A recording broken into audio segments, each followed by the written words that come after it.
नमस्कार दोस्तों, आज के हमारे इस वीडियो में हम आपके लिए मंगला गौरी व्रत की कथा लेकर आए हैं। एक समय की बात है, पंपापुर नाम के एक छोटे से गांव में एक साहूकार अपनी पत्नी के साथ रहता था। साहूकार के पास भगवान का दिया सब कुछ था। वह धनवान था, सभी प्रकार के सुख ऐश्वर्य उसके पास थे, मगर उन्हें एक बात का दुख था कि उनकी कोई संतान नहीं थी। यह दुख उनके मन को हमेशा कचोटता रहता था। एक दिन की बात है, उस साहूकार के घर एक साधु महात्मा आए। साहूकार ने उनका खूब आदर सत्कार किया और साधु महाराज को अपने निसंतान होने की सारी बात बता दी।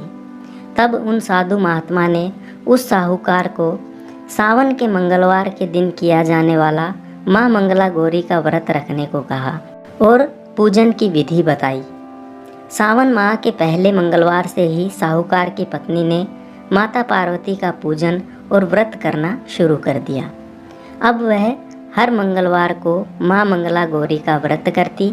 ऐसा करते उसे कई महीने बीत गए, मगर उसने यह व्रत करना नहीं छोड़ा।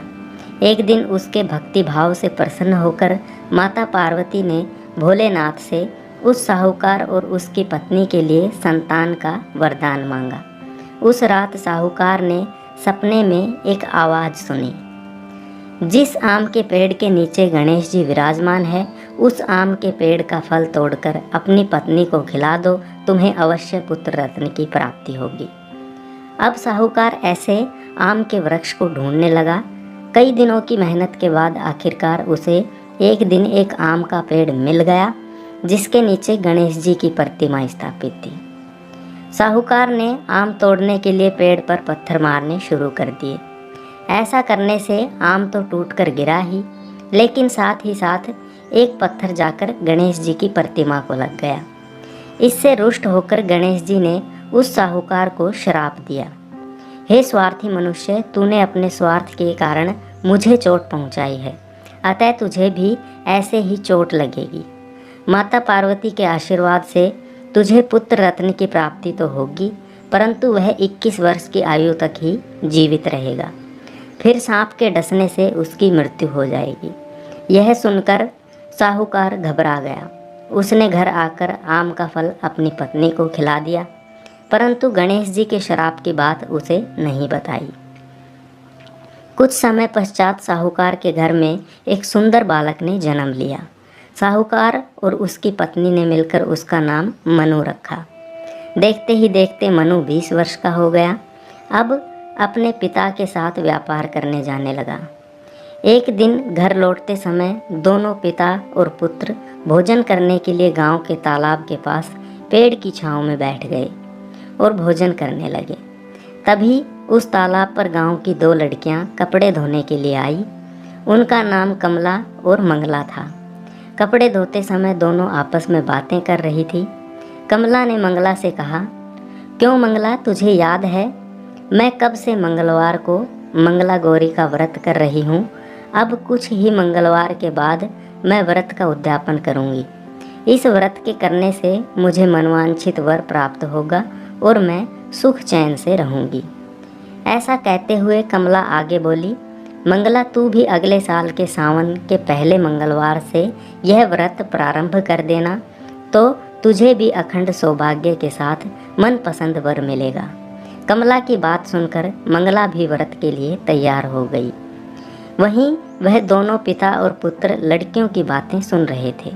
उनके वार्तालाप से साहूकार समझ गया कि कमला नाम की लड़की उसके पुत्र के लिए सर्वश्रेष्ठ है, क्योंकि वह मंगला गौरी का व्रत करती है और उस व्रत के प्रभाव से उसे अखंड सौभाग्य का वरदान प्राप्त है।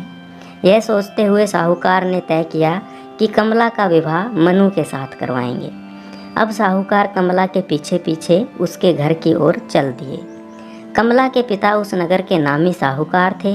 उन्होंने कमला के और मनु के विवाह के लिए हामी भर दी और मनु का कमला के साथ विवाह कर दिया गया। अपने ससुराल में आने पर भी कमला ने मंगला गौरी का व्रत नहीं छोड़ा।